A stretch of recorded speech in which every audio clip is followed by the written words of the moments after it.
টাকা 50 গেট করছিল, ওই গেট পাস এখন 230 টাকা, বন্দরের জারি নেয় 300 টাকা। যতক্ষণ পর্যন্ত আমাদের এই দাবিটা না মানে ততক্ষণ পর্যন্ত আমাদের আন্দোলনটা চলমান থাকবে। আমাদের কর্মবিরতি, আমাদের গাড়ি থাকবে, আমরা গাড়ি বন্ধ দিতাম না। আমাদের 57 টাকা 50 গেট করছিল, ওই গেট পাস এখন 230 টাকা, বন্দরের জারি নেয় 300 টাকা। হ্যাঁ, এই জন্য আমরা 300 টাকা গেট পাসে গাড়ি ঢুকবে না আমাদের।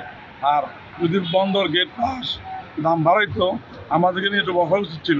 আমাদের কারোর সাথে, আমাদের সংগঠনের সাথে বলেন বা আন্তর্জেলার সংগঠনের সাথে বলেন, কারোর সাথে কথা না বলে বন্দর কর্তৃপক্ষ আপনার সড়ক পরিবহন মন্ত্রণালয় থেকে 230 টাকা গেট পাস নির্ধারণ করছে, যার কারণে আমরা এই আন্দোলন করতে বাধ্য হই।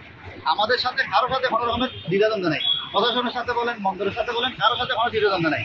আমরা কারোর সাথে দ্বিধাদ্বন্দ্ব করতে রাজি না। আমার নিজের গাড়ি আমি চালাবো না। আমার গেট পাসের টাকা আগের নিয়মে যদি করে দেয়, 57 টাকা 50 পয়সা করে দিলে আমরা গাড়ি চালাবো।